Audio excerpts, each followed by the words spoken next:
प्रसन्न चित्त बैठे। तो एक साहब गए मिनिस्टर साहब से मिलने, तो वहां एक साहब बैठे हुए थे,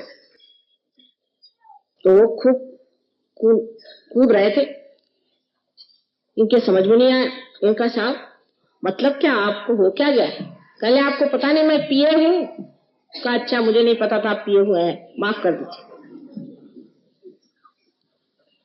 ये जो हम अपने ऊपर चढ़ा लेते हैं कि किसी नौकरी में हो गए, किसी पोजीशन में हो गए, 2-4 पैसे इकट्ठे हो गए, उसका जो एक अभिमान, ये अभिमान नहीं, दुराभिमान, ये जो हमारे खोपड़ी पे लग जाता है, जिससे हम अजीब से होकर के पिए हुए घूमते हैं, ये छूट करके मनुष्य देखता है कि ये जो है ये बाह्य है। अपने बुद्धि का गुमान, अपने पढ़ने लिखने का गुमान, हर तरह के गुमान मनुष्य में चढ़ जाते हैं। वो तो बात बात पे घोड़े पे बैठ जाता है, घोड़ा है नहीं घोड़े पे बैठा है। ये सब इस तरह से छूट जाता है जैसे कि प्रकाश में अगर आपने हाथ में कोई सांप पकड़ा तो उसे आप फेंक देते हैं, उसी तरह से सब चीज फेंक जाती है, कहना नहीं पड़ता। लेकिन उसकी क्रिया क्या घटित होती है कि आज्ञा चक्र पे जब कुंडलिनी चढ़ती है और वहां की देवता जब जागृत होती है, तो ये देवता हमारे दोनों ही ईगो और सुपर ईगो, जिसे कि मनस और अहंकार कहते हैं, दोनों को ही आपस में खींच ले, शोषित कर ले। और यहां पर ब्रह्मरंग में तालु की जगह ऐसी जगह बन जाती है कि कुंडलिनी खट से बाहर चली जाए। उस वक्त हमारे हाथ बोलते हैं, हाथ कहते हैं कि हाँ कुंडलिनी पार कर गए। जो लोग पार हो जाते हैं वही महसूस कर सकते हैं यहाँ की ठंडी हवा, और जो नहीं होते उनको मुश्किल होता है ठंडी हवा महसूस करना। उसके बाद जब आपके किसी चक्र में दोष हो, अगर आपके विशुद्धि चक्र में दोष हो या अगर आपके नाभि चक्र में दोष हो, तो इन उंगलियों पे आप जान सकते हैं कि कहां पर हमारा दोष है। उसके बारे में आप सत्य जान सकते हैं। आप संसार की सारी बातों को जान सकते हैं। यहां बैठे बैठे आपके कोई रिश्तेदार हो, कोई हो, उनके बारे में आप जान सकते हैं। देश के बारे में जान सकते हैं, देश के नेताओं के बारे में जान सकते हैं, इलेक्शन के बारे में जान सकते हैं, चाहे जो भी जानना चाहे आप सब कुछ जान सकते हैं। लेकिन योग हो जाने के बाद मनुष्य का मन इन सब चीजों से हट करके परमात्मा की ओर लग जाता है। वो इन चीजों में उसको मजा नहीं आता। जब आपने सबसे ऊंचा अमृत पी लिया, फिर किसी गंदगी का पानी पीना आप पसंद नहीं करते, वो चीज अच्छी नहीं, उसमें कोई मजा नहीं आता। सारी चीज जिसे कहते प्रायोरिटीज आपके एकदम बदल करके आप दूसरे ही आदमी हो जाते हैं। क्योंकि जिस चीज में मजा आता है वही होता है। एक शराबी को देखिए, मैं तो ज्यादा नहीं जानती शराबियों के बारे में, लेकिन मैंने देखा है कि जब वो शराब पीता है तो बराबर शाम होते ही उसको याद आ जाती है, और फिर दुनिया में कुछ भी हो रहा हो सब छोड़ छाड़ करके वो बैठ जाते हैं अपना मसनद लगा के। और यही हाल एक योगी जन का है। जब मस्ती में आ गए तो एक कान वो उसी आनंद में डूबे रहते हैं, उसी शांति में समाये रहते हैं जो आत्मा की देन है।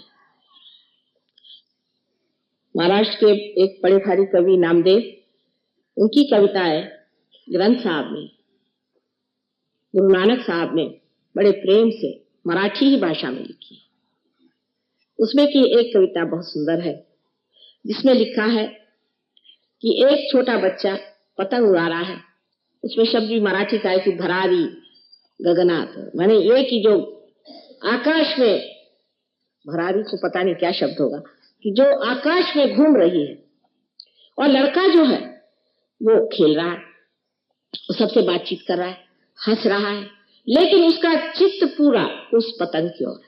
यही योगी जन का किस्सा होता है कि सबसे बोलते रहे लेकिन चित्त उसका आत्मा की ओर है।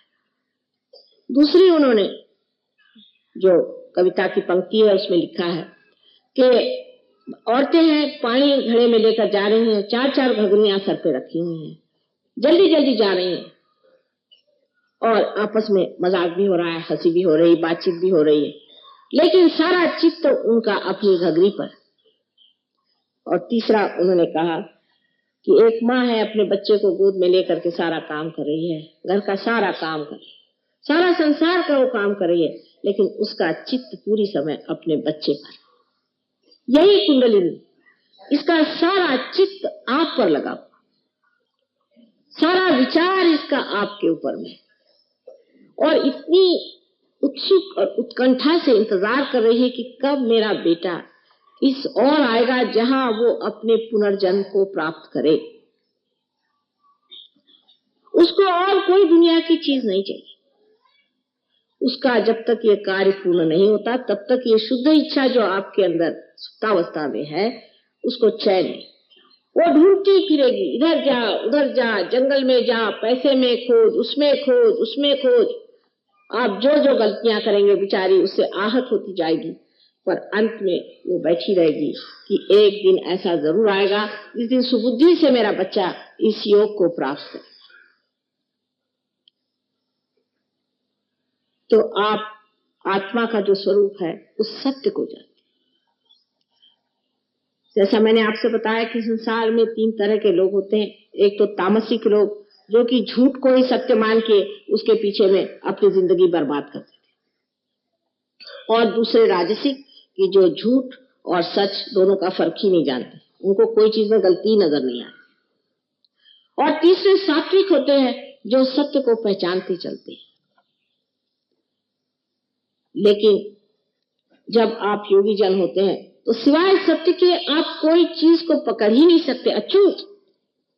जैसे रत्न पारखी लोग होते हैं कि हीरे को बराबर पहचान लेते हैं, ऐसे ही वो सत्य को एकदम पकड़े। उदाहरण के लिए ईसा मसीह का देखिए कि जब मारी मगदली में एक बहुत निम्न स्तर की स्त्री थी, उसको लोगों ने पत्थर मारना शुरू किया, तब ईसा मसीह का इन औरतों से कोई संबंध बनता नहीं। तो जाके उसके सामने खड़े हो गए और कहा कि भाई, तुमने से जिसने कोई पाप नहीं किया हो वो पत्थर मारे, वो भी मुझे। और सबके हाथ रुक गए, क्योंकि वो इस सत्य को जानते थे कि इस औरत ने जो भी गलती की है और जो भी इसने अपने जीवन का बुरा किया हुआ है वो सब परमात्मा क्षमा करने वाले हैं, वही शिक्षा देने वाले हैं, और हम मनुष्य उसको क्यों दोष लगा।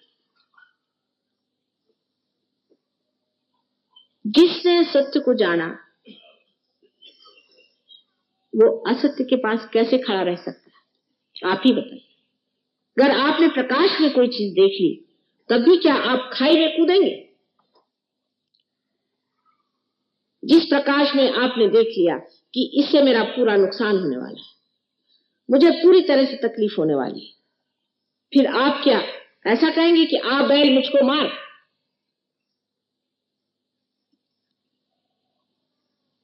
क्योंकि ये प्रकाश हमारे अंदर नहीं। इसीलिए रात दिन हम अपनी जिंदगी बर्बाद किए जा रहे हैं।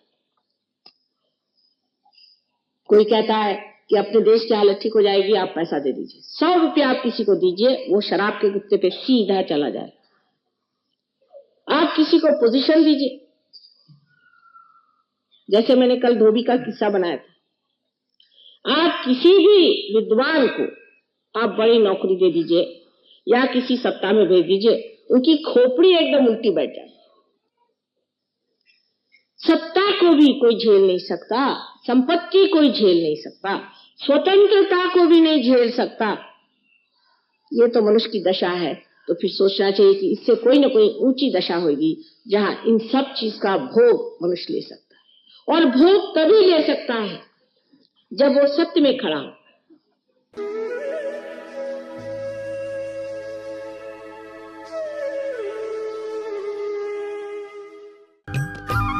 सब्सक्राइब कीजिए कुंडलिनी जागरण को और प्रेस कीजिए बेल आइकन को, जिससे कि आपको मिल सके हमारी लेटेस्ट वीडियो सबसे पहले।